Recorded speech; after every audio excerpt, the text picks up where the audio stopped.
करते हैं तो इसका मतलब है मूल्यांकन, कीमत। किसी भी चीज का मूल्यांकन, कीमत हम लोग कब डिसाइड करते हैं? जब उस चीज को या तो हमें बेचना है, या उस चीज को हमें खरीदना है, या उस चीज के ऊपर हमें, चीज के बेस पे हमें कुछ पैसे इकट्ठा करने हैं, बैंक के पास गिरवी रखना है, या कुछ वैल्यूएशन करना है जिसकी वजह से हमें कुछ संपत्ति, कुछ पैसे चाहिए होते हैं दोस्तों। लेकिन कंपनी के बारे में अगर आप देखेंगे तो कंपनी का ऐसा नहीं है। कंपनी का जो वैल्यूएशन है, तो कंपनी एक संस्था है, तो संस्था में ये संस्था सब कौन सी तरह का बिजनेस कर रही है, क्या नंबर्स है, इस संस्था की वजह से आज हमारे समाज में, हमारे देश में, हमारी इकोनॉमी में क्या फर्क पड़ रहा है, आने वाले दिनों में क्या होगा, ऐसे सभी चीजों से, अंगों से इसका मूल्यांकन होता है। तो अगर कोई भी कंपनी किसी गलत तरीके से सिर्फ पैसे ला रहे हैं और उसका रेवेन्यू बहुत ज्यादा है, प्रॉफिट बहुत ज्यादा है, अगर सिर्फ ये देखे तो क्या उसका मूल्यांकन बहुत ज्यादा है, वैल्यूएशन बहुत ज्यादा है? तो नहीं। अगर वो उस बहुत ज्यादा रेवेन्यू के साथ समाज में कुछ चीजें गलत कर रही है, तो वो बिल्कुल मूल्यांकन अच्छा नहीं है। तो चलिए देखते हैं किस तरह से कंपनी का मूल्यांकन होता है।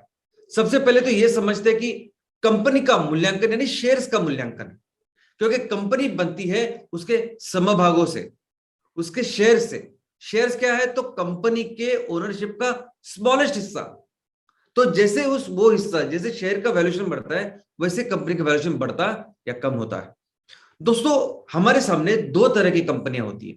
एक वो कंपनियां जो ऑलरेडी इस शेयर मार्केट में, स्टॉक मार्केट में, शेयर बाजार में, जिनके शेयर्स का कारोबार हर दिन होता है, तो शेयर्स लिए जाते हैं, दिए जाते हैं, और हमें हर मिनट पता चलता है कि आज इन कंपनी का शेयर्स, इनका भाव इतना है, तो कंपनी का पूरा मूल्य इतना हो सकता है, इतना है, वो दिखाते ही है। लेकिन बहुत सारी कंपनियां ऐसे कि जो अभी तक शेयर मार्केट में नहीं है, उस मार्केट में उन्होंने अभी तक खुद को रजिस्टर नहीं किया, लॉन्च नहीं किया। तो ऐसी जो कंपनियां जो अनलिस्टेड है, उनसे उनका वैल्यूएशन कैसे करें? तो बहुत सारे दुनिया के अर्थतज्ञ हैं, उन्होंने अपनी अपनी पद्धति विकसित की है कि किस तरीके से इसका मूल्यांकन करें, वैल्यूएशन करें।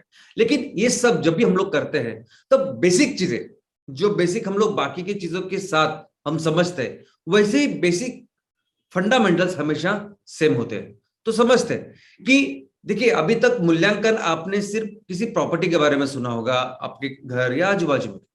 प्रॉपर्टी के बारे में हम लोग क्या सोचते हैं कि ऐसी प्रॉपर्टी जो आपके प्राइम लोकेशन पे हो, आपके गांव में सबसे प्राइम लोकेशन में, आपके शहर में प्राइम लोकेशन में, वो प्रॉपर्टी बहुत महंगी होती है। लेकिन उसमें अगर आपने निवेश किया तो क्या होता है कि आप वहां कुछ भी, बहुत सारे अपॉर्चुनिटी उस लोकेशन पे होते हैं। अगर के कोई व्यवसाय, धंधा या कोई भी काम आपने वहां से शुरुआत किया, तो उसकी जो ग्रोथ है, उसका जो रेवेन्यू, वो बहुत अच्छा हो सकता है। कुछ दिनों बाद अगर वो प्रॉपर्टी आप बेचने भी जाओगे तो उसका बहुत अच्छा दाम आपको मार्केट से मिलता है। दूसरी कुछ ऐसी भी प्रॉपर्टी होती है, ऐसे भी लोकेशंस होते हैं कि जो आज की तारीख में इतने मशहूर, इतने फेमस नहीं होते, लेकिन हो सकता है कि उस लोकेशन के नजदीक से एक मेगा हाईवे जा रहा हो, या उस लोकेशन के पास में एक रेलवे स्टेशन आ रहा हो, या उस लोकेशन के बाजू में कोई बड़ा एयरपोर्ट वगैरह आ रहा है। अभी जैसे मुंबई में नवी मुंबई एक इंटरनेशनल एयरपोर्ट करके आ रहा है, तो उसके पहले तो उसके आजू बाजू जो गांव है उसको कुछ ज्यादा वैल्यूएशन नहीं था। लेकिन अभी जैसे उसका काम बन रहा है, उसके सभी गांव में उसका, उस जमीन का वैल्यूएशन बहुत बहुत बढ़ गया है, उसकी डिमांड बहुत बढ़ गई है। तो ऐसे ही कुछ बेसिक फंडामेंटल्स इस कंपनी के शेयर्स के बारे में भी है। जैसे प्रॉपर्टी का वैल्यूएशन डिपेंड होता है पर स्क्वायर फीट, पर स्क्वायर मीटर, पर गुंठा, पर एकड़, उसके हिसाब से कंपनी का जो वैल्यूएशन है वो डिपेंड होता है अपने एक शेयर के वैल्यूएशन के ऊपर। इसके अलावा और एक वैल्यूएशन, वो कमोडिटी का वैल्यूएशन। दोस्तों, आमतौर पे हम लोग जो भी चीज खरीदते हैं, हमें जो चीजें लगती है, उसका भी रेट, कितना डिमांड है, कितना मार्केट में सप्लाई है, उसके ऊपर तय होता है।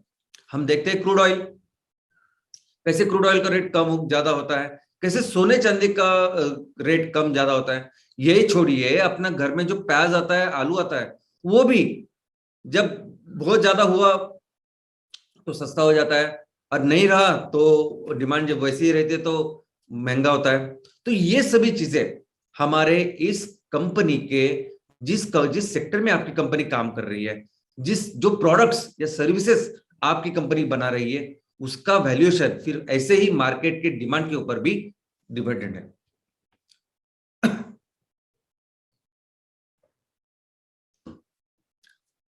तो कब कब जरूरत होती है ये वैल्यूएशन करने की कंपनी की? तो सबसे पहले तो जब कुछ उस कंपनी में निवेश करना। देखिए, जो कंपनी ऑलरेडी रजिस्टर्ड है, स्टॉक मार्केट में लिस्टेड है, उनका शेयर तो आपको पता होता है, उनकी पूरी ग्रोथ की जो हिस्ट्री है, इतिहास है, वो आपको सामने होता है। तो वहां एक इंडिविजुअल इन्वेस्टर या इंस्टीट्यूशनल वो तो देख के समझ सकते हैं कि नहीं, मैं करना चाहिए, नहीं करना चाहिए, जो कुछ है। लेकिन जो अनलिस्टेड कंपनी है, उस अनलिस्टेड कंपनी में भी ये पहले वैल्यूएशन करना पड़ता है कि उसमें क्या किया जाए इन्वेस्टमेंट करने के लिए। दूसरा, ये जो कंपनियां हैं, ये कंपनियां, इनको अगर पैसे की जब जरूरत पड़ती है तो वो दो काम करते हैं। एक तो वो अपने कंपनी के जो हिस्से है यानी शेयर्स है, ओनरशिप का हिस्सा है ना शेयर, तो वो लोगों को बेच सकती है, या कर्जा जो है, कर्जा एक जगह से न लेते हुए कर्जे के भी छोटे भाग कर सकती है, और वो भाग लोगों को दे सकती है, कर्ज रोके जिसको कहते हैं। अब इन दोनों चीजों में जरूर है वैल्यूएशन की, तब भी वैल्यूएशन लगता है। दूसरा, मर्जर एक्विजिशन, जब दो कंपनियां आती है और विलीनीकरण उनका होता है, तब उसे कहते हैं मर्जर, और वो बिजनेस करती है। एंड एक्विजिशन, अब कोई बड़ी कंपनी है, बड़ी कंपनी किसी छोटी कंपनी को अगर उसको खरीद लेती है तो उसे कहते हैं एक्विजिशन। अभी देखिए ना, जो काम कल तक किराना स्टोर कर रहे थे, आज की तारीख में वो काम अपने अमेजोन कर रहे हैं, डीमार्ट कर रहे हैं, जो चाहिए आपको वो आधे घंटे में आपके घर में आता है। अभी ये लोग क्या करते हैं कि ये बड़ी कंपनियां, जो छोटी कंपनी सब काम कर रही होती है, किराना किराना और बाकी सब चीजों का, उसको एक्वायर करती है, और उस टाइम उनको वो वैल्यूएशन जरूरी होता है। और ऑफ कोर्स अगर आपकी कंपनी की फाइनेंशियल एनालिसिस क्या है, टैक्सेशन का क्या है, ये सब कुछ अगर गवर्नमेंट को चाहिए, किसी संस्था को चाहिए, तब भी होता है वैल्यूएशन। तो दोस्तों, इस वैल्यूएशन के बेसिकली ये करने के बहुत सारे तरीके हैं। हर देश ने अपने अपने एक तरीका आजमाया है, लेकिन इंटरनेशनल लेवल पे दो प्रमुख इसके अप्रोचेस है। ओके, तो कंपनी का अगर वैल्यूएशन करना है तो दो बेसिक अप्रोच है, दो बेसिक फंडामेंटल विषय है या पद्धति है जिससे होता है। पहली पद्धति क्या है? Absolute valuation.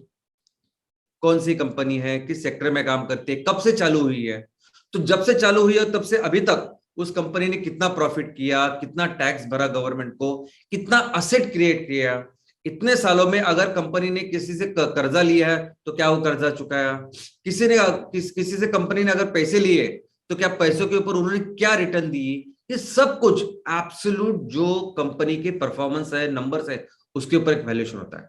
और दूसरा जो अप्रोच है वो है रिलेटिव वैल्यूएशन, यानी उस सेक्टर में समझिए 10 कंपनियां काम कर रही, तो वो 10 कंपनियां जो काम कर रही है, जितने भी सालों से जितना भी माल तैयार कर रही है, बेच रही है, आगे उनके जो प्लान्स हैं, तो इन कंपैरिजन में वो कंपनी अगर काम कर रही है तो उसका क्या वैल्यूएशन हो सकता है। तो ये दो बेसिक अप्रोच है, लेकिन 5 ऐसे अप्रोचेस है जो पूरी दुनिया भर में उसका उपयोग होता है। तो पहली जो पद्धति है वो है असेट वैल्यूएशन, यानी आपकी कंपनी का वैल्यूएशन डिपेंड करता है कि आपके पास कितने असेट्स है। असेट्स यानी आपने कितनी संपत्ति बोल सकते हैं, संपत्ति कितनी कमाई है और उसका वैल्यूएशन क्या है। और ये संपत्ति दो प्रकार की होती है, एक टेंजिबल और दूसरी इनटेंजिबल। टेंजिबल यानी दृश्य, जिसको हम लोग देख सकते हैं, और इनटेंजिबल यानी जिसको देख नहीं सकते। अभी दृश्य संपत्ति क्या हो सकती है कंपनी की? तो आपने अभी तक जितना भी कुछ जो पैसा कमाया, कुछ अपने रियल एस्टेट में अपने प्रॉपर्टीज तैयार किए, आपके जो भी शेयर्स है उसकी वैल्यूएशन है, आपके जितने भी पैसे हैं मार्केट में, या आपके कैश फ्लो है, आपका जो कुछ जितना भी आपने फिजिकल टर्म्स में तैयार किया है, उसको हम लोग टेंजिबल एसेट्स कह सकते हैं। और इनटेंजिबल एसेट्स यानी क्या? तो सपोज आपके पास एक टीम है बहुत अच्छी, डायरेक्टर्स आपके पास बहुत अच्छे हैं, तो ये जो लोग हैं जो बहुत कमिटेड है, इतना ही नहीं, आपके कस्टमर्स भी अगर आपके साथ बहुत अच्छी तरह से जुड़े हुए, तो ये कंपनी का बहुत बड़ा असेट्स होता है। अगर कंपनी के पास कोई टेक्नोलॉजी है, वो कंपनी का असेट है, इंटेंजिबल। कंपनी के पास उसको टेक्नोलॉजी को लेके कोई पेटेंट है, तो वो असेट है। तो ऐसी सारी चीजें जो हम लोग देख नहीं सकते, ये सब इंटेंजिबल असेट्स में होता है। और इसका पूरा वैल्यूएशन करके कंपनी का वैल्यूएशन कितना होना चाहिए वो आता है। दूसरा है हिस्टोरिकल अर्निंग वैल्यूएशन, यानी कंपनी जब से शुरू हुई है तब से लेके आज तक इतने सालों में कंपनी का इतिहास क्या है, किस तरह से कंपनी ने अपने आप को बढ़ाया है, किस तरह से उन्होंने अपने रेवेन्यू को बढ़ाया है, प्रॉफिट को बढ़ाया है, टैक्स को बढ़ाया है, और कितने सारे प्रोपोर्शन में किस लेवल पे जाके कंपनी काम कर रही है, पूरे इतिहास के बेस पे होता है एक वैल्यूएशन, जिसे कहते हैं हिस्टोरिकल अर्निंग वैल्यूएशन। वैसे ही रिलेटिव वैल्यूएशन जो हमने देखा, दो कंपनियां हैं सेम सेक्टर में काम कर रही है, इतने सालों से काम कर रही है, कौन कैसा बेहतर कर रहे हैं, तो आपके परफॉर्मेंस के ऊपर होता है वैल्यूएशन। अगला है फ्यूचर मेंटेनेबल अर्निंग वैल्यूएशन, यानी सपोज आपकी कंपनी है, आज की तारीख में वो 100 रुपया कमा रही है साल का। ओके, आपके प्लान है कि आपको 1 साल में, 2 साल में, 3 साल में, 5 साल में आपको ये सब काम करना है। तो 5 साल के बाद जब ये कंपनी आपकी उस लेवल पे जाएगी, तो ये एक 100 रुपए का जो प्रॉफिट है वो 1000 रुपया, 2000 रुपये जो कुछ है वो होना चाहिए। तो क्या वो करेगी मेंटेन? क्या वो होगा? ओके, नहीं तो ऐसे ही अगर आप परफॉर्मेंस भी कर रहे हैं, वो इतने ही स्केल पे भी अगर आप काम कर रहे हो, तो उतना स्केल का प्रॉफिट भी क्या आप मेंटेन करेंगे, बेहतर करेंगे। तो इसके ऊपर होता है एक वैल्यूएशन जिसको कहते हैं फ्यूचर मेंटेनेबल अर्निंग वैल्यूएशन। और सबसे ज्यादा फेमस, सबसे ज्यादा उपयोग जिसका होता है, वो पद्धति का नाम है डिस्काउंटेड कैश फ्लो वैल्यूएशन। ये जो पद्धति है दोस्तों, इसके कई सारे फॉर्मूले हैं, लेकिन मैं फॉर्मूला में नहीं जाना चाहता। मैं सिर्फ बताना चाहता हूं कि अगर वो कंपनी आज की तारीख में 100 रुपया कमा रही है और 5 साल के बाद उसका बिजनेस मैप है, बिजनेस रोड मैप है कि वो 3 गुना काम करेगी, तो क्या वो 100 रुपए का 300 रुपया या 400 या 500, क्योंकि उस इन 5 सालों में दाम भी बढ़ने वाली है, कीमतें भी बढ़ने वाली है, तो वो जो होगा 5 साल के बाद, वो आज हम लोग उसमें निवेश करें और उसमें अपॉर्चुनिटी कॉस्ट हमें मिले, तो डिस्काउंटेड कैश फ्लो करके ये पद्धति है। लेकिन ये पद्धति सबसे ज्यादा उपयोग इसका होता है।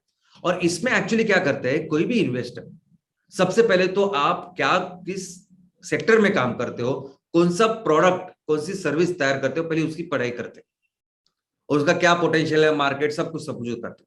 बाद में वो आपकी तरफ देखते हैं कि फिर आप इस सेक्टर में कर रहे हैं तो क्या आपका क्या हिस्ट्री है, कैसे काम कर रहे हो, कितने क्या नंबर्स है आपके, सब कुछ। और बाद में देखते हैं कि आपका फिर फ्यूचर के लिए क्या प्लान है। तो फ्यूचर के लिए जो प्लान है उसके हिसाब से फिर वो कैलकुलेट करके कि 5 साल के बाद, 10 साल के बाद इतना प्रॉफिट हो सकता है, तो आज के तारीख पे हम लोग उसको ही कंसेशन देके उसको उसमें निवेश कर सकते हैं या उसका वैल्यूएशन कर सकते हैं। तो ये एक सबसे फेमस और सबसे ज्यादा उपयोग होने वाली पद्धति है।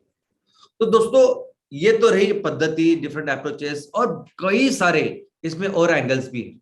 लेकिन जो सामान्य लोग जो समझते हैं, जो मैक्सिमम लोग समझते हैं, वो चीज मैं आपको बताना चाहूंगा कि कैसे वैल्यूएशन को हम लोग देखते हैं या कैलकुलेट करते हैं। तो कुछ कंपनी का वैल्यूएशन हम लोग देखते हैं। सबसे पहले देखते हैं रिलायंस का वैल्यूएशन। रिलायंस अपने देश की सिंगल ऐसे सबसे बड़ी कंपनी है। रिलायंस का जो वैल्यूएशन है आज की तारीख में कंपनी का, वो 16,06,000 करोड़ है। रिलायंस के पास 633 करोड़ 33 लाख और कुछ ऐसे शेयर्स है, और उस शेयर्स का, एक शेयर का वैल्यूएशन जो है 2,368 रुपए 10 पैसा ऐसे कल की तारीख में थी। तो इसका मतलब इतने सारे शेयर, 633 करोड़ और ज्यादा, और इतना हर शेयर का वैल्यूएशन, तो इसलिए अगर आप उसको मल्टीप्लाई करेंगे और थोड़ा सा एडजस्टमेंट जो है वो करने के बाद ये फिगर आती है। दूसरा वही TCS, TCS Tata consultancy services हमारे देश की आईटी की सबसे बड़ी कंपनी है और वो अभी दुनिया की सबसे बड़ी आईटी कंपनी बनने जा रही है, सिर्फ एक कदम पीछे। तो आज की तारीख में उसका वैल्यूएशन 13,95,000 करोड़ है। उसके पास 375 करोड़ 23 लाख से ज्यादा शेयर्स है और हर शेयर का जो वैल्यूएशन है वो 3,765 इतना है। तो वही आप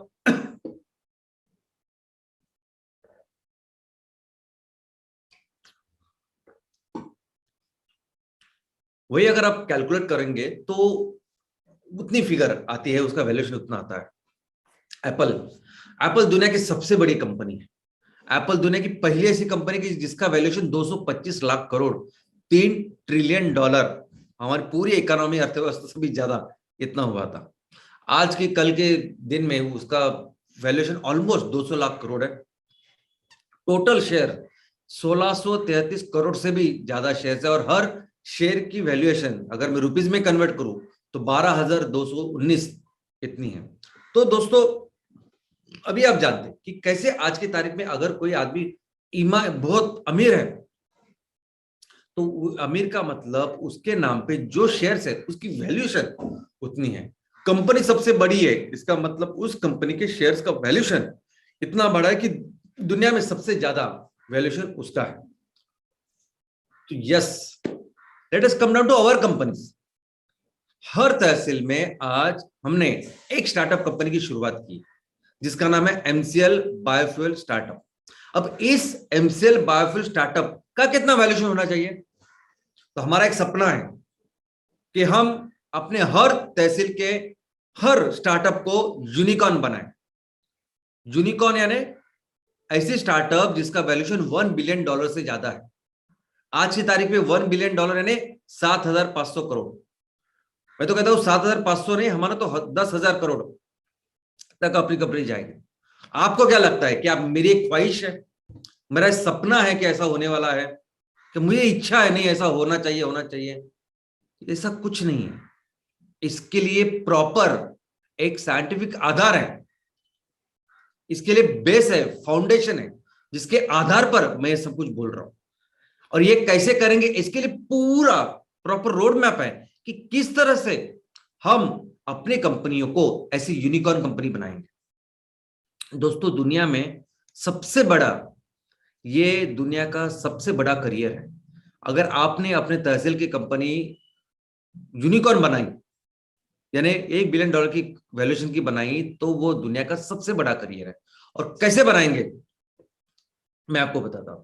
सबसे पहले तो हमें अपने कंपनी को लेके कुछ कुछ चीजें हैं बेसिक, वो समझनी चाहिए। आपकी जो कंपनी होती है उस कंपनी का एक चीज होती है जिसका नाम है ऑथराइज कैपिटल। ऑथराइज कैपिटल यानी क्या? तो आप अपने कंपनी में कितना पैसा रेज कर सकते हो, इसकी एक ऑथराइजेशन, एक परमिशन आपको मिलती है। और परमिशन कौन दे सकता है? Of course government. तो गवर्नमेंट की एक डिपार्टमेंट है, गवर्नमेंट की एक बॉडी है जिसको कहते हैं हम लोग आरओसी, रजिस्टर ऑफ कंपनीज। आपके पूरे कंपनियों का निबंधक वो आपको ये अलॉट करते हैं कि देखो आप इतना ले सकते हो। और उसमें कुछ नहीं, आप किस सेक्टर में काम कर रहे हो, क्या आप धंधा पानी कर रहे हो, और जितना आपको करना है उसकी कुछ फीस होती है जो देनी पड़ती है। तो ये ऑथराइज कैपिटल यानी ये कैपेसिटी है कि आप अपने कंपनी में इतने पैसे जुटा सकते हो, ला सकते हो शेयर के माध्यम से। तो ऑथराइज और कैपिटल यानी निवेश ला सकते हो। तो ये एक ग्लास जैसे है या कि जिसमें कितना पानी भर सकते हो वो उतनी कैपेसिटी नहीं, ऑथराइज कैपिटल। अभी हमारे तहसील में सभी कंपनियां जो है वो ऑलमोस्ट 10-15 लाख शेयर से बनी हुई है, लेकिन आप सभी का अभी ऑथराइज कैपिटल हम बढ़ा के 50 करोड़ करने वाले, एमसीएल करेंगे। तो 50 crore shares, sorry 50 crore authorise capital होगा। इसका मतलब हर कंपनी में हम लोग 50 करोड़ रुपए ला सकते हैं, निवेश कर सकते हैं। लेकिन एक्चुअली किया कितना है वो पेड अप कैपिटल, यानी 50 करोड़ की आपको अनुमति है, आपको परमिशन है, लेकिन आपने लाए सिर्फ 20 करोड़, तो आपका पेड अप कैपिटल हुआ है 20 करोड़। लेकिन हम हमारे हर कंपनियों में ये 50 के 50 करोड़ हम लोग लाने वाले हैं। अभी 50 करोड़ का ऑथराइज कैपिटल बनाएंगे, 50 करोड़ हम लोग लेके भी आएंगे। तो 50 करोड़ का करेंगे क्या फिर? तो ये 50 करोड़ से हम आपके तहसील में वो प्रोजेक्ट लगाएंगे, जिसकी पूरी तैयारी जो अलग अलग लेवल पे आप ऑलरेडी कर रहे हैं। तो 50 करोड़ का प्रोजेक्ट, 100 टन इनपुट का प्रोजेक्ट हम अपने अपने तहसील में चालू करेंगे, लगाएंगे। और ये जो 50 करोड़ आप रुपया लाएंगे, तो गवर्नमेंट बोलती है इसको आपको शेयर के माध्यम से लाना है। तो वो शेयर का जो कुछ प्राइस है जिसके साथ आप कंपनी की शुरुआत करेंगे, वो शेयर का प्राइस क्या होगा ये आप डिसाइड कर सकते हैं। यानी अगर आपका 1 रुपए का शेयर है, तो आपके कंपनी में 50 करोड़ शेयर तैयार होंगे। अगर आपने अपनी शेयर की जो कीमत है वो 10 रुपए रखी, तो 5 करोड़ शेयर तैयार होंगे। आपने अपने कंपनी के शेयर की कीमत 100 रुपए रखी, तो 50 लाख शेयर तैयार होंगे। तो शेयर्स किसके ऊपर तैयार होते हैं, कितने नंबर शेयर होंगे आपकी कंपनी में, कि आप कौन से रेट से लोगों को वो शेयर देते हो, और जिस रेट से, जिस मूल्य पर आप उस शेयर की शुरुआत करते हैं, उसे कहते हैं दर्शनीय मूल्य, उसे कहते हैं फेस वैल्यू। तो आज हर तहसील में जो भी आपकी कंपनियां हैं, एमसीएल बायोफ्यूल स्टार्टअप, उनका दर्शनीय मूल्य शेयर्स का 1 रुपया है। 1 रुपए के साथ हम लोग शुरुआत कर रहे हैं, और हर कंपनी में आज की तारीख में फिर 50 करोड़ शेयर्स होने वाले हैं। ये जो सभी आपने जो वैल्यूएशन देखी, टीसीएस की, रिलायंस की, एप्पल की, इस सबकी शुरुआत होती है दर्शनीय मूल्य से, फेस वैल्यू से। किसी ने 1 रुपए से की होगी, किसी ने 2 रुपए से, डिपेंड्स। दोस्तों, अभी तो हमारे सभी कंपनियों में अभी आने वाले दिनों में जो शेयर्स होंगे वो पूरे बनेंगे 50 करोड़ शेयर्स। अभी हमारा एक ही मकसद है कि हमें इस 1 रुपए के शेयर्स को 200 रुपए तक लेके जाना है, एकदम फोकस। और इसके लिए पूरा जो बिजनेस रोडमैप है वो हमने किया। तो चलिए समझते हैं कि क्या रोडमैप है, कैसे हम लोग 1 रुपए से 200 रुपए तक लेके जाएंगे, कैसे हम अपनी कंपनी को सिर्फ यूनिकॉर्न ही नहीं, हम 10,000 करोड़ की कंपनी हर तहसील में। लेकिन मुझे पता है, और आपको भी अंदाजा होगा, पता भी होगा कि हमारे तहसील छोटे बड़े हैं। आपको लगेगा कहीं कहीं तहसील में बहुत ज्यादा ग्राम पंचायत है, हमारे यहाँ कम है। मैं आपको अभी आधार बताता हूँ कि कैसे हर तहसील में हम लोग 10,000 करोड़ की कंपनी कर सकते हैं। नंबर 1, तो पहले तो हमको ये पता होना चाहिए कि अगर मुझे 10,000 करोड़ की कंपनी करनी है, तो मुझे साल का कितना धंधा करना होगा, कितना माल तैयार करना होगा और उसको बेचना होगा, कितना प्रॉफिट तैयार करना होगा। ये तो कंपल्सरी, तो टारगेट से पहले शुरुआत करनी होगी। जैसे अगर मैं पढ़ाई कर रहा हूँ, मुझे मेडिकल में एडमिशन चाहिए या इंजीनियरिंग में चाहिए, तो मुझे मालूम होता है ना कि नहीं नहीं, मुझे उसमें 90% चाहिए लाने पड़ेंगे, तभी जाके मुझे मेडिकल में एडमिशन मिलेगा।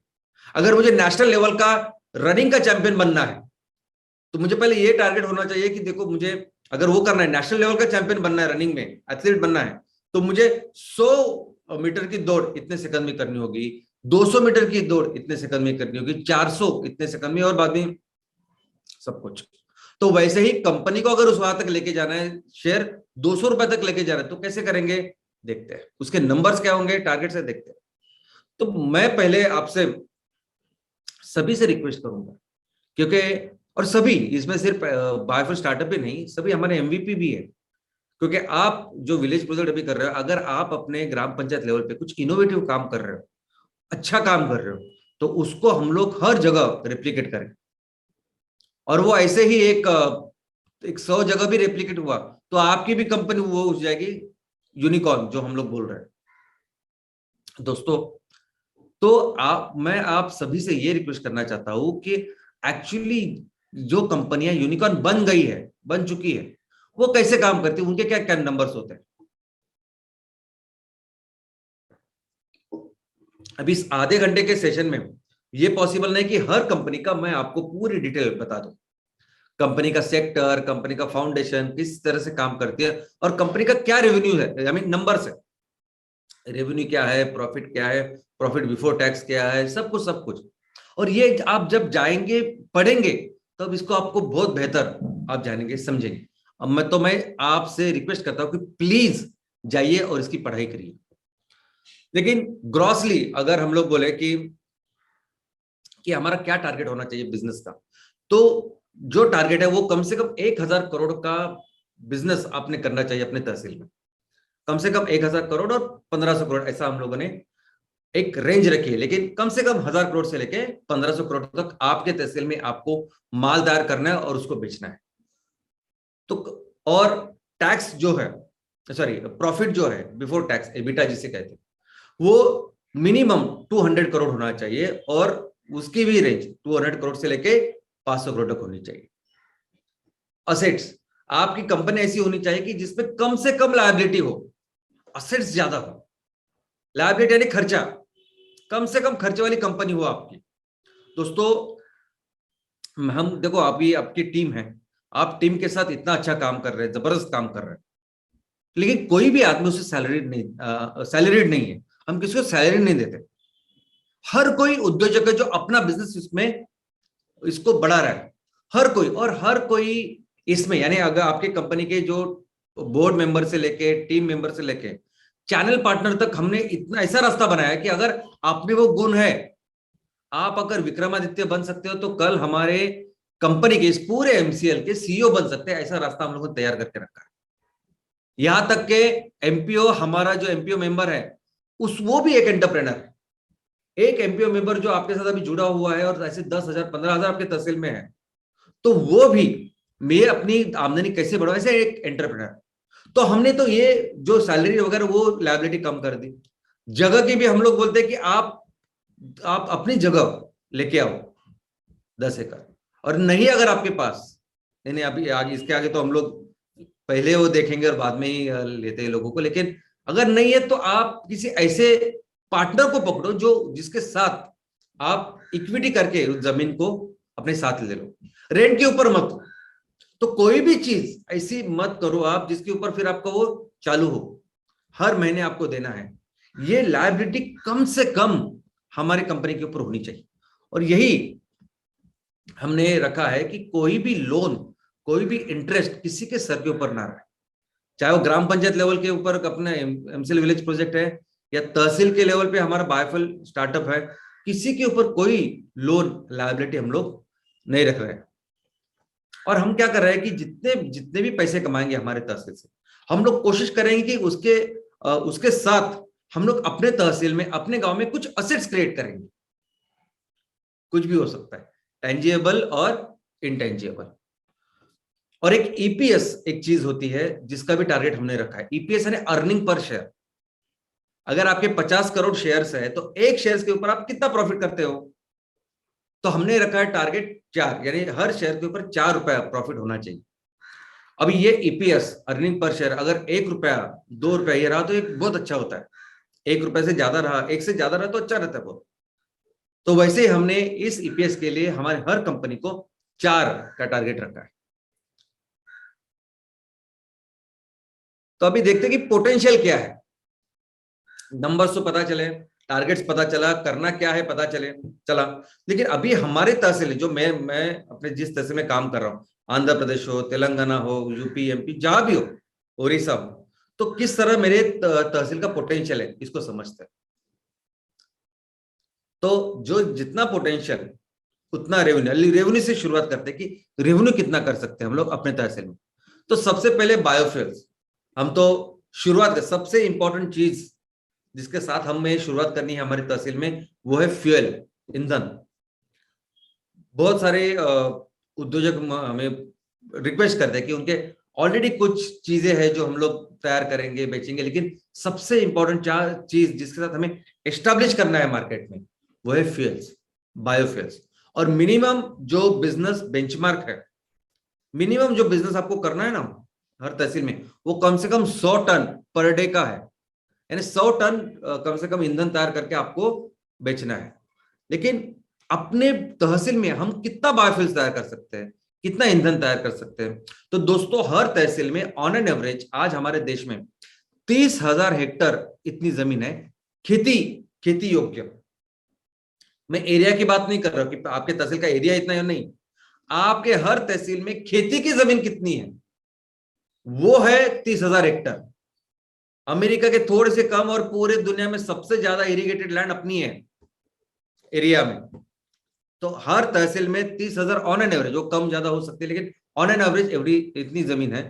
और अगर हम एक टारगेट रखें कि 6,000 से लेके 8,000 हेक्टर अगर हमें उसमें से यानी 20-25% हम वो जो जमीन है वो हम इस नेपियर ग्रास के लिए उसका उपयोग करेंगे, ये रखेंगे, तो आराम से 500 टन, यानी 600 हेक्टर, 6,000 हेक्टर भी आपने लिए तो 500 टन आराम से आप तैयार कर सकते हैं। अभी इसमें हमें पता है कि जो नेपियर ग्रास आता है वो उसकी जो रेंज है वो 300 टन से लेके 500 टन है प्रति हेक्टर। और हमें यह भी पता है कि नेपियर ग्रास से कितना सीएनजी तैयार होता है, 5% भी हो सकता है, 7% भी हो सकता है और 10% भी हो सकता है। तो ये जो पूरी रेंज है दोनों की, यानी नेपियर गैस कितना हो गएगा खेतों में और उसे सीएनजी कितना बनेगा, ये दोनों के भी कम से कम जो कंजर्वेटिव वैल्यू है वो करके मैं आपको ये बता रहा हूं कि हम अगर 6,000 है 8,000 हेक्टर का अगर हम लोग टारगेट रखें जो हमें रखना है, तो हम आराम से 500 से लेकर 600 टन हर दिन बना सकते हैं। और ये तो देखो, सबसे पहले तो हमें तहसील को ईंधन में स्वयं पूर्ण करना है। हमारे तहसील को इस पूरे स्वच्छ ईंधन में, पूरा जो फॉसिल फ्यूल है हमारे तहसील से हमको निकाल के बाहर फेंकना है। तो इसमें सिर्फ सीएनजी नहीं, तो हर घर में जो एलपीजी है उसको रिप्लेस करना है हमारे किसानों ने तैयार किए हुए ईंधन के साथ। कोई भी इंडस्ट्री हो, उस इंडस्ट्री में जो ईंधन हो रहा है आज उसको रिप्लेस करके हमारा ईंधन वहां जाना चाहिए। तो वो मार्केट है ऑलरेडी हमारे पास, अभी जितनी जैसे आप कर रहे हैं तो वो करेंगे। इसके अलावा जो रेट्स, आई मीन ये सब कैलकुलेशन जो हम लोग कर रहे हैं, ये ऐसा समझिए कि 3-4 साल पहले से हम लोगों ने सब चालू किया, लेकिन आज की तारीख में ईंधन के रेट्स कितने बढ़ गए आपको पता है। तो ये सब करने के बाद जो एक्सपेक्टेड रेवेन्यू है वो 1,500 करोड़ के नीचे हो गई ही नहीं। अगर आपने 500 टन 600 टन माल तैयार किया और बेचा, जितना आपके तहसील में होता है उतना, बाकी के तो हम लोग पूरे भारत में बेच सकते हैं, बाहर बेचने वाले हैं। तो इसका जो रेवेन्यू पॉसिबल है वो 1,500 करोड़ आराम से है अगर आज की तारीख में आज के जो ईंधन की प्राइसेस है उसके ऊपर। ऑर्गेनिक फार्मिंग दूसरा जो हमारा सेक्टर है, एरिया है, वो है ऑर्गेनिक फार्मिंग। अभी ऑर्गेनिक फार्मिंग में हमें क्या करना है, तो 100% हमें हमारे तहसील में जो भी खेती हो रही है, कैंसर की खेती हो रही है, उसको 100% रिप्लेस करना है हमारे हमारे ऑर्गेनिक फार्मिंग के साथ। कोई भी केमिकल, कोई भी कैंसर नहीं चाहिए, ये नहीं चाहिए। अभी इसमें हम लोग किसान, अभी आपका जो तहसील है, आपकी जो गांव है, जिसमें जो चीजें चल रही है इतने सालों से, अगर किसान जो चीजें ले रहा है, जो भी खेती कर रहा है, वही खेती हम होने देंगे। ओके, हम उसमें बहुत ज्यादा ड्रास्टिक चेंजेस नहीं करेंगे, लेकिन हम किसानों को बोलेंगे कि आप 100% ऑर्गेनिक करो। हम किसानों को मार्केट के बारे में बोलेंगे कि आप इसको करो, हम लोग खरीदेंगे। और पूरा माल चूंकि हमको ही खरीदना है, ये पूरे किसानों की जो कुछ जिम्मेदारी वो हमको लेनी है मार्केटिंग की। तो जो अपने तहसील की, गांव की जो कुछ खेती हो रही है उसको पहले तो 100% ऑर्गेनिक करना है, और जो भी किसान जानता है, उसको नॉलेज है, उसको बेहतर करना है। और हमारा काम क्या है कि उसको पूरा जो कुछ इनपुट्स लगता है वो पूरा देने का। उसको फर्टिलाइजर लगेंगे, ऑर्गेनिक सीड्स लगेंगे, ऑर्गेनिक इंसेक्टिसाइड्स लगेंगे, ये सब चीजें, ये सब इनपुट्स देने का काम करेगा हमारा एमसीएल विलेज प्रोजेक्ट। और हर किसान को वो देना, बस वही हमारा फोकस है। और वो जो खेती वहां हो रही है वो करना है, ऐसे प्रोडक्ट्स का निर्माण करना है जहां जीरो केमिकल्स उसमें हो। तो क्या करेंगे फिर, उसके उसके बाद जो प्रोडक्ट्स तैयार होंगे उसको हम लोग वैल्यू एड करेंगे और उसको मार्केट में बेचेंगे। यानी आपको क्या करना है, अगर आपने 100% ऑर्गेनिक गेहूं तैयार की तो गेहूं नहीं बेचने, हम 100% ऑर्गेनिक आटा बेचना है। हमें उस आटे से जो ब्रेड बनेगा तो 100% ऑर्गेनिक ब्रेड करके बेचना है। उससे अगर बिस्किट्स बनेंगे तो 100% ऑर्गेनिक बिस्किट्स करके मार्केट में बेचना है। और दोस्तों, अभी इसके बारे में पूरा अवेयरनेस मार्केट में है। आप कहीं भी जाओगे ना, किसी भी शहर में, पूरे भारत में लोग अभी इसके बारे में जानते हैं। लोगों को पता चल रहा है कि ये सब केमिकल्स है, जो भी कुछ फ्रूट्स हम लोग खा रहे हैं, ये कुछ खाना खा रहे हैं, ये सब पूरा केमिकल हो रहा है, जिसकी वजह से कैंसर इतना फैल रहा है। अभी यही कारण है कि बहुत सारे नए नए मॉल्स, स्टोर्स अभी शहरों में आ रहे हैं 100% ऑर्गेनिक। लेकिन उनकी जो कीमतें हैं ना, वो नॉर्मल आपकी जो कीमत है उसे 2 गुना 3 गुना इतने हैं। तो नॉर्मल अपने लोग नहीं ले पा रहे। हमारा काम क्या है कि इस पूरे चीज को ऐसे लेवल पे करें कि हम वो फिजिबल बनाए हमारे आम आम लोगों के लिए, इकोनॉमिक बनाए, वो भी खरीद सकता है। 100% ऑर्गेनिक है तो मैं भी खरीद सकता हूं। ऐसे हर घर में, आई मीन उस लेवल पे अगर हम लोग गए तो आज ऐसे समझिए कि पूरा देश इसके लिए तैयार है। सबको पता है कि ऑर्गेनिक कितना जरूरी है। लेकिन ये बात सिर्फ हमारे देश की नहीं, तो पूरी दुनिया की है। पूरी दुनिया को पता। देखो, दुनिया में सबसे नंबर 1 किलर अगर कुछ है ना तो कैंसर है। ये कोरोना को लेके हम लोग इतने चिंतित है, लेकिन कोरोना में जब वो पहली वेव थी, 3% पहली वेव, यानी कुछ वैक्सीनेशन नहीं था, कुछ नहीं था, तभी लोग कितने मरते थे, मृत्यु दर कितना था, 3% था। 97% जिंदा रहते थे। अभी वैक्सीनेशन के बाद तो वो 1% से भी कम हो गए। कैंसर कैंसर पूरी दुनिया में बहुत सारे देशों में नंबर 1 किलर है। उसमें 97% लोग मरते हैं और 3% लोग जिंदा रहते हैं। लोगों को पता है कैंसर क्यों हो रहा है। ये ऑर्गेनिक फूड ही खाना चाहिए, कोई भी केमिकल नहीं होना चाहिए, ये सब लोगों को पता है। जो माल आप अपने गांव में तैयार करेंगे ना 100% ऑर्गेनिक, उसको खरीदने के लिए पूरी दुनिया भी तैयार है। ये जो चीजें हम लोग तैयार करेंगे, वैल्यू एडेड प्रोडक्ट्स तैयार करेंगे, वो पूरी दुनिया को हम लोग एक्सपोर्ट कर सकते हैं। और मैं समझता हूं कि ये करने के बाद कम से कम वो 500,000 करोड़ का आप अपने तहसील में टर्नओवर कर सकते हैं। कितनी जमीनें देखो ना आपके पास, क्या कर सकते हैं। और उसको अगर प्रोसेसिंग और प्रॉपर करके हम लोग बेचेंगे तो आराम से 1,000 करोड़ का टर्नओवर तो सिर्फ इस फूड और फूड प्रोडक्ट्स में पॉसिबल है। Eco friendly products. दोस्तों, पूरी दुनिया तबाह की है इस पेट्रोकेमिकल के प्रोडक्ट्स में। ये प्लास्टिक, ये रबर, ये सब कुछ है, कॉस्मेटिक्स, ये फर्टिलाइजर। ये फर्टिलाइजर हम लोग बात करें, कैंसर वो भी यहां से आ रहा है। तो पेट्रोकेमिकल के जो प्रोडक्ट्स है, ये पेंट, टायर, सब कुछ, इसने इकोसिस्टम, यानी देखो जो कुछ कचरा आपको नजर आ रहा है ना आज के गांव में, शहरों में इतने बड़े बड़े पहाड़, ये सब पेट्रोकेमिकल प्रोडक्ट्स है। कुछ दिनों के बाद जो ऑर्गेनिक चीज होती है ना, वो अपने आप उसमें वो निकल जाती है। क्यों निकल जाती है? उसका डाइजेशन होता है। करोड़ों सूक्ष्म जीव होते हैं ना, जो प्रकृति की व्यवस्था है अपनी, वो ऑर्गेनिक को ये करती है। और जो पहाड़ आपको नजर आते हैं ना इतने सालों से, वो सिर्फ और सिर्फ ये प्रोडक्ट्स है। और इसी ने ये इकोसिस्टम, पर्यावरण का संतुलन इतने करोड़ों साल से ना उसको बिगाड़ के रखा है। जमीन पे ही नहीं, पानी में, हवा में, सभी जगह। और इसी के से वो आया है कोरोना। कोरोना कुछ ऊपर से परजीवी ऐसा ग्रह नहीं, ग्रह से आया नहीं जीव है। तो दोस्तों, इसको भी हमें 100% रिप्लेस करना है अपने प्रोडक्ट के साथ, जो हम लोग कर सकते हैं, जो हमारे तहसील से, गांव से, हमारे खेतों से आने वाले हैं। इसमें सबसे पहले है कॉटन। जो भी लिबास, जो भी कपड़े आज हम लोग पहनते हैं ना, 80% वो कपड़े आते हैं क्रूड ऑयल से। वो कपड़े बन रहे हैं मैन मेड फाइबर करके, सब टेरिकॉट, पोर्टेलिन, सब कुछ। सिर्फ 20% है जो 100% ऑर्गेनिक, जो खेतों से आते हैं, जिसमें होता है कॉटन, जिसमें होता है रेशम, और बाकी। तो दोस्तों, इसमें तो भारत सदियों से नंबर 1 रहा है ना पूरी दुनिया में। पूरी दुनिया में नंबर 1 कॉटन में भारत पहले से रहा है। हमारी इकोनॉमी में का सबसे इंपॉर्टेंट हिस्सा था।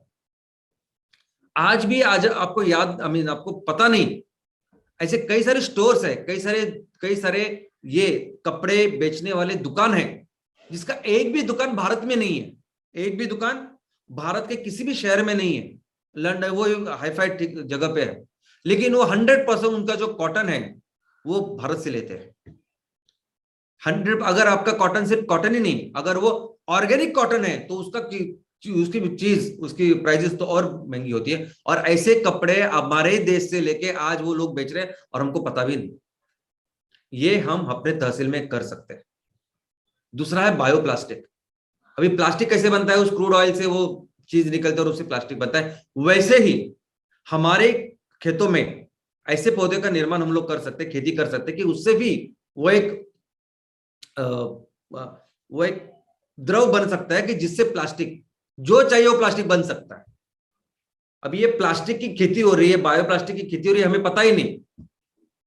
ये अमेरिका, इजराइल, वो सब अधिक कर रहे हैं। 0.016% ऑलरेडी जो पूरी खेती है ना, उसका टोटल बायोप्लास्टिक बन रहा है, क्योंकि प्लास्टिक की जरूरत ही इतनी है। तो सोचिए हमारे पास भी है ना इतना पोटेंशियल, हम लोग भी जो चाहिए वो प्लास्टिक उसको पूरी तरह से हटा के हम लोग अपना प्लास्टिक, बायोप्लास्टिक उसको बना सकते हैं। दूसरा है रबर। दोस्तों रबर का भी अगर आप देखोगे ना तो नॉर्थ ईस्ट का जो हमारा रीजन है, नॉर्थ ईस्ट और कई जगह, नॉर्थ ईस्ट में इतना अच्छा रबर बनेगा। ये जो देख रहे हो पेड़ से आ रहा रबर है, नेचुरल रबर, इसकी पूरी दुनिया में आज जरूरत है। ये भी हम अपने तहसील में जहां जहां पॉसिबल है वहां कर सकते हैं। इसके अलावा जूट, जूट के तो इतने सारे प्रोडक्ट्स है कि जो आज प्लास्टिक और रबर से बनते हैं, ऐसे कई सारे प्रोडक्ट को हम लोग रिप्लेस कर सकते हैं हमारे जूट के साथ।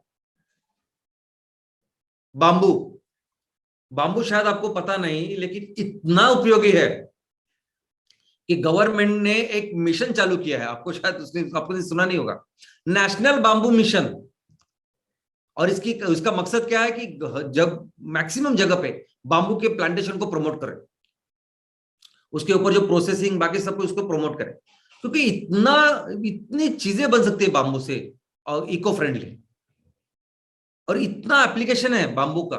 इनफैक्ट मैं आपको एक स्टोरी कहानी बताता हूं कि महाराष्ट्र में जो कोकण है, वहां सिंधुदुर्ग करके एक डिस्ट्रिक्ट है, जिला है, वहां वही आम होते हैं वगैरह सब कुछ होता है, लेकिन कुछ किसानों ने वहां बांबू की खेती की, और आप सोच नहीं सकते इतना मुनाफा, इतना फायदा उनको उस बांबू में हुआ सिंधुदुर्ग में।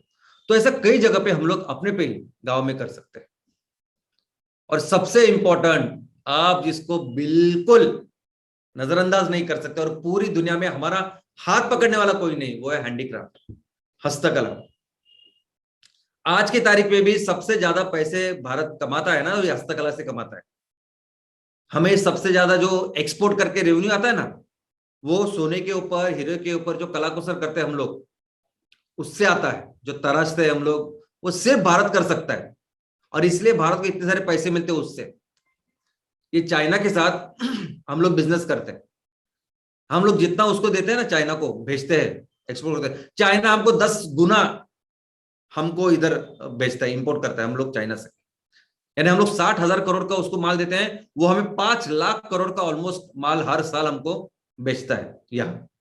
लेकिन उसका जो माल है चाइना का, उसको वो हम लोग 100% इधर तैयार कर सकते हैं, लेकिन हम लोग जो उसको दे रहे हैं उसमें 60% हैंडीक्राफ्ट है, वो चाइना को कहीं नहीं मिलेगा। चाइना को पूरी दुनिया में भी जाएगा ना, तो चाइना को उसका ऑप्शन नहीं भारत के अलावा। हमें पर हमारे पास ऑप्शन है, हम लोग कर नहीं रहे, ये प्रॉब्लम है। तो हैंडीक्राफ्ट आपको पता नहीं, जो भी हैंडीक्राफ्ट है जिस भी चीज का, वो कितना रेवेन्यू दे सकता है, कितना एम्प्लॉयमेंट जनरेशन कर सकता है। आज की तारीख में अगर आप देखोगे ना, तो सिर्फ उस हैंडीक्राफ्ट के बारे में, लकड़ी का हो, बहुत सारी चीजें, ये सभी चीजों को भी देख के आपका जो रेवेन्यू वो तहसील में जितना हमारा टारगेट है 1000 का, उससे भी ज्यादा पॉसिबल है। सिर्फ आपको देखना है सही। और एक बार हमने ये प्लेटफॉर्म तैयार किया तो ये सभी चीजें पूरे दुनिया में हम लोग बेच सकते हैं। दोस्तों ये टोटल रेवेन्यू की जो बात कर रहा हूं ना मैं, ये यूनिकॉर्न बनाने की 7,500 करोड़ की कंपनी या $1 बिलियन की कंपनी, मैं तो कहता हूं हमारे तहसील में, हर तहसील में, जो 3 सेक्टर में हम लोग काम करें, हर सेक्टर में वो पोटेंशियल है। आपने सिर्फ कितनी, ये तीनों चीजों में सिर्फ एक ही चीज में काम करो आप, वो पोटेंशियल है तहसील में। ये ऐसे ही नहीं, हम लोग पूरी दुनिया की 90% of the time we were number 1 in economy. क्यों? तो ये उसका आंसर है। दोस्तों प्रॉफिट की बात करूं तो मैं 20% 20 से 25% जो प्रॉफिट आएगा वो काफी हमको वहां तक लेके जाने के लिए। और पॉपुलेशन, आपको सब लोग क्या ताना मारते हैं कि ये जो पॉपुलेशन है, ये आबादी है, ये बहुत बड़ा बर्डन है। मुझे तो लगता है कि कैसे बर्डन है, ये ताकत है सबसे बड़ी अपनी। मैडम ने बताया कि हम लोग सबसे यंगेस्ट पॉपुलेशन है, लेकिन ये सब कुछ जो काम कर रहे हैं ना हम लोग, कितने लोग लगने वाले हैं हमको बताइए आप, कितने लोग लगते हैं। वो हस्तकला हो, ये एग्रो बेस्ड हो, ये सब कुछ एग्रीकल्चर से रिलेटेड है। और इसकी जो प्रोसेसिंग है, इसको बहुत सारे लोग लगेंगे।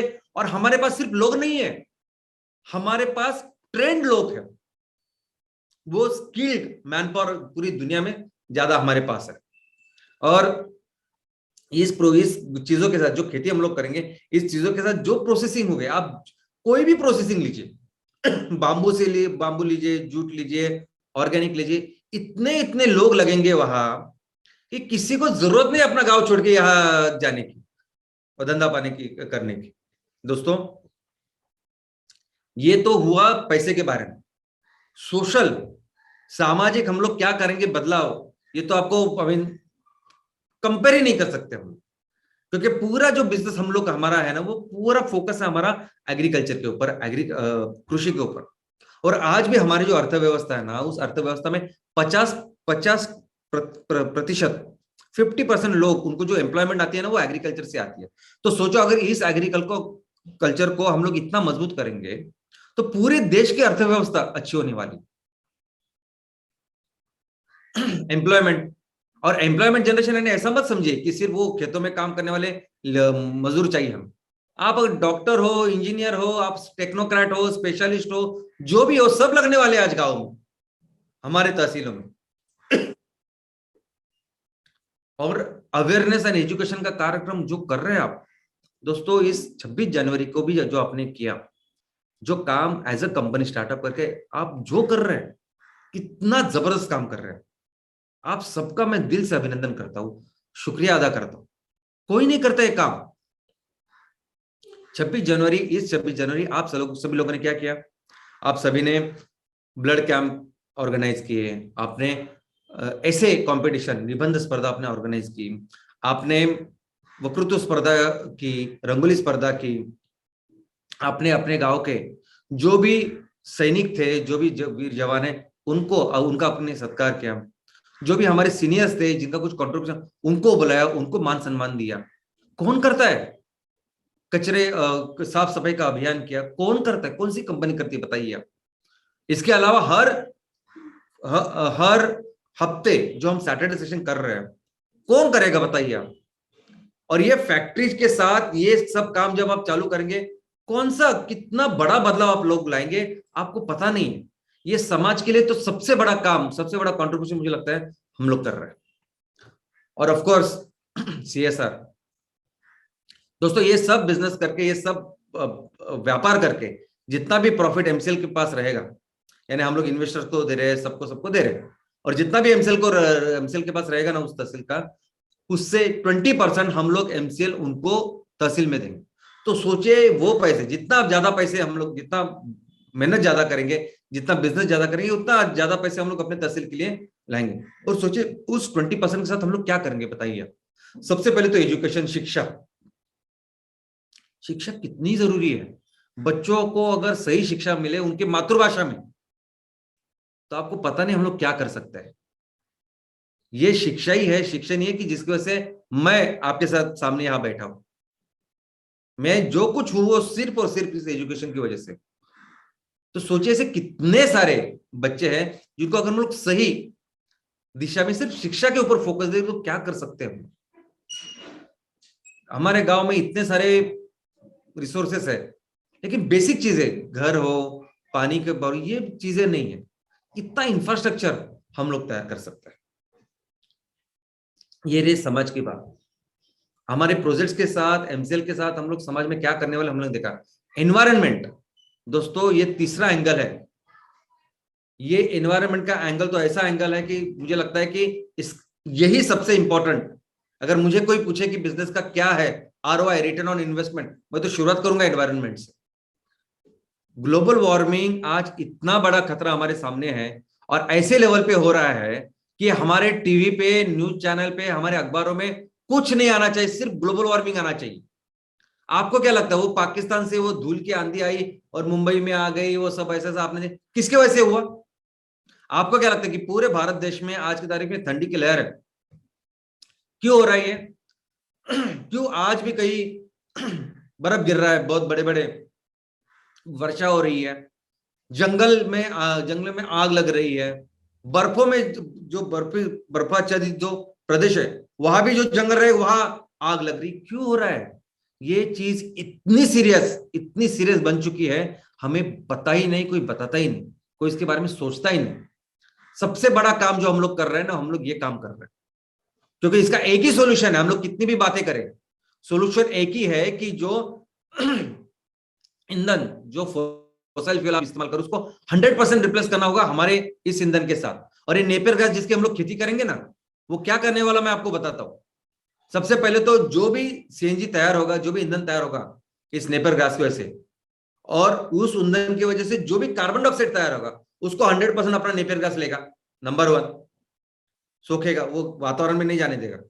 नंबर 2, आज ऑलरेडी जो कचरा है जिसकी वजह से पूरी ग्लोबल वार्मिंग हो रही है, उसको भी सोख रहा है, उसको भी सोखेगा ये नेपियर ग्रास। ये इलेक्ट्रिक हम लोग बातें कर रहे हैं, इलेक्ट्रिसिटी तैयार करने के लिए कितना टन, कितना लाखों टन कोयला हम लोग हर दिन जला रहे हैं। कितना ज्यादा ग्लोबल वार्मिंग उससे हो रही है। उससे भी जो होगी है ना, वो भी अपना नेपियर गैस लेगा। सबसे ये कार्बन डाइऑक्साइड कचरा साफ करके वो जमीन में उसको गाड़ेगा।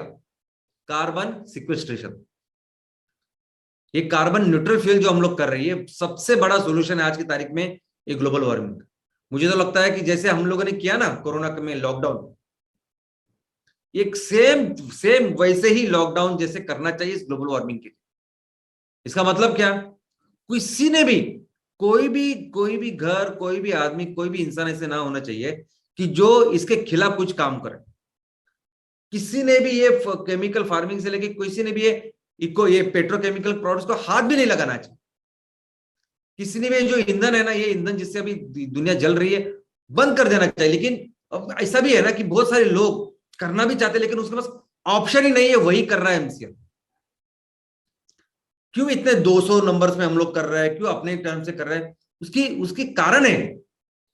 ओके, प्रॉब्लम इतना बड़ा है ना कि एब्सोल्यूट लॉकडाउन होना चाहिए और पहले ग्लोबल वार्मिंग के ऊपर फोकस करना चाहिए।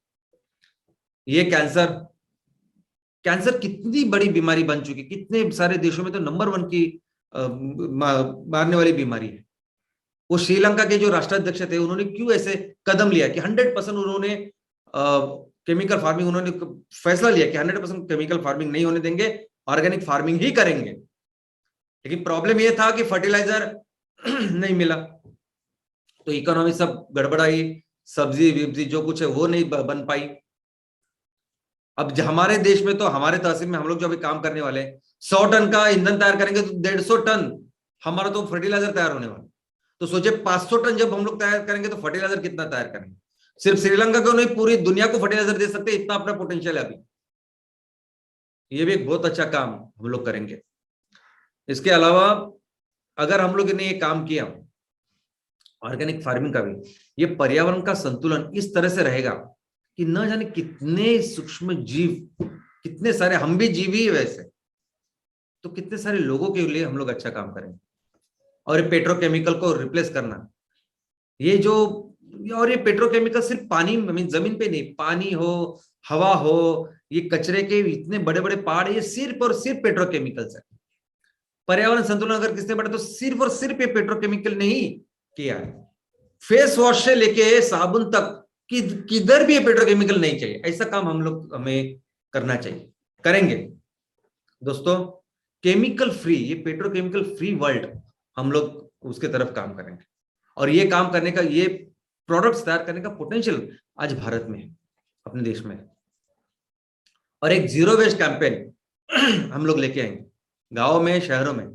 इसका मतलब ये नहीं कि वो कचरा इकट्ठा करके सिर्फ रिसाइकल करेंगे, लेकिन कचरा तैयारी नहीं होना चाहिए, इस तरह से उस प्रोडक्ट्स का भी निर्माण करेंगे दोस्तों। और जब वैल्यूएशन की बात आती है ना, तो सबसे ज्यादा वैल्यूएशन उस कंपनी का होता है जो इस ट्रिपल बॉटम लाइन इस पे काम करते, सिर्फ पैसों के लिए काम नहीं करते, समाज के लिए, लोगों के लिए काम करते, अपने वसुंधरा के लिए, अपनी इस धरती माँ के लिए काम करते, पर्यावरण के लिए काम करते। और जब ये तीनों जब आते हैं ना, तब इसका वैल्यूएशन आप सोच भी नहीं सकते, आपकी कंपैरिजन नहीं कर सकते किसी दूसरी कंपनी के साथ। डिमांड एंड सप्लाई वो भी एक रहेगा ना, आपको लगेगा कि आने वाले दिनों में, ये मार्केट का बेसिक रूल है कि आपका डिमांड उतना ही होना चाहिए, तभी जाके आपकी कंपनी की वैल्यूएशन वैसे रहेगी। दोस्तों मैं तो बोल रहा हूं कि आप 500-600 नहीं, जितना पॉसिबल हो उतना ईंधन करें। ये जो इस ईंधन की हम लोग बात कर रहे हैं, ये दवा है पूरी दुनिया के लिए, पूरी दुनिया की जरूरत है। ये प्याज नहीं है, आलू नहीं है कि आपने सभी ने अगर 500-600 टन किया तो पूरा आलू प्याज के दाम 50 रुपए से 5 रुपए हो जाएंगे, ऐसा नहीं है वो। आपने कभी देखा है 100 रुपए का पेट्रोल 10 रुपए का होगा, क्योंकि ऐसा नहीं होता है। और अभी ये तो दुनिया की इतनी जरूरत है, और मैं सिर्फ ईंधन की बात कर रहा हूँ, इलेक्ट्रिसिटी की तो बात ही नहीं कर रहा हूँ। तो जितना हम लोग करें उतनी इस प्रोडक्ट की पूरी दुनिया में जरूरत है। फ्यूचर का क्या होगा? तो फ्यूचर ही नहीं इसके बिना। क्या आपकी कंपनी फ्यूचर में काम करेगी 10 साल के बाद, 20 साल के बाद? अरे फ्यूचर ही नहीं बचेगा अगर हम लोग काम नहीं करेंगे। यही आने वाले दिनों में, अगर आगे के हजारों साल अगर हमें जिंदा रहना होगा, इकोनॉमी को जिंदा रखना होगा, तो हमें यही प्रोडक्ट्स अपनाने पड़ेंगे, यही काम करना पड़ेगा। और मुझे लगता है कि जब ये काम करेंगे ना, तब ये 10,000 करोड़ का नंबर तो है ही नहीं भारत के लिए। बहुत पोटेंशियल देखिए, अपने अपने गिरेबान में झांक के देखिए, अपने गांव में देखिए कितनी जमीन है, कितने लोग हैं, और ये सब रिसोर्सेस है। क्यों लगता है आपको कि 90% of the time we were number 1 in the world? इसमें कोई कोई कोई जादू नहीं, कोई चमत्कार नहीं, कुछ नहीं। सिंपल इकोनॉमिक्स है जो हमें पता नहीं था, पता नहीं है। और आने वाले दिनों में, अभी तो परिस्थिति इतनी गंभीर हो गई है, इतनी सीरियस हो गई है। मुझे लगता है प्राचीन युग में, मध्ययुगीन टाइम में इतनी जरूरत नहीं थी ऐसे प्रोडक्ट की जो आज है। आज आज तो दुनिया एकदम तबाही के कगार पे है, और उनको बचाने का जो सॉल्यूशन है वो भारत के पास है। हम लोग कर सकते हैं जो हमने इतने 90% ऑफ द टाइम किया, वो फिर से कर सकते हैं। दोस्तों, हमें इसके लिए सिर्फ एक काम करना होगा। इवैल्यूएशन वगैरह सब ठीक है, आप सिर्फ अपना ये जो राजा है, अपना जो किसान है, बस उसका ख्याल रखिए, अपनी खेती का ख्याल रखिए। 1 इंच भी जमीन मत रखिए अपने गांव में कि जहां कुछ उगा सकते हैं और कुछ नहीं हो रहा है। कुछ भी हो जाए ना, अभी इतने सारे 3 सेक्टर में कुछ ना कुछ तो होगा उसमें, नेपियर घास की नहीं, बाकी सब चीजें। बस इसके ऊपर अगर हम फोकस करेंगे तो आराम से 10,000 करोड़ की कंपनी, कोई भी कितना भी छोटा तहसील अगर आपको अपने गांव का लगता है तो चिंता मत करिए, हम हर तहसील में ये यूनिकॉर्न बना सकते हैं। दोस्तों, यही मैं आशा करता हूं कि आप सभी लोग बहुत जल्दी इसको करें। हम फोकस करके हमारे हर एमसी विलेज प्रोजेक्ट के ऊपर कितना पोटेंशियल, बस उसके ऊपर काम करें। अपनी ताकत क्या है, क्या नंबर्स लगते हैं ना, यूनिकॉर्न उसको छोड़ दीजिए आप। एक मुझे 10,000 करोड़ की कंपनी बनानी है तो मुझे ये करना है, वो करना है, वो छोड़ दीजिए आप। आप सिर्फ फोकस कीजिए अपने गांव के ऊपर, अपने तहसील के ऊपर। फिर देखिए कि भारत को हम लोग वहां लेके जाएंगे जहां हमारी काबिलियत है। और जंगल, चाहे वो अमेरिका में हो, चाहे वो चाइना में हो, चाहे वो यूरोप में किसी भी राष्ट्र में, या किसी भी दुनिया में कहीं भी हो, जंगल का राजा सिर्फ शेर होता है। और इस बार हम लोग दिखा देंगे कि इस इकोनॉमी, इस अर्थव्यवस्था का शेर कौन है। Thank you.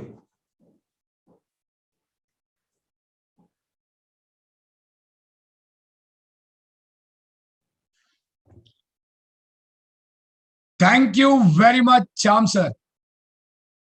What a fantastic way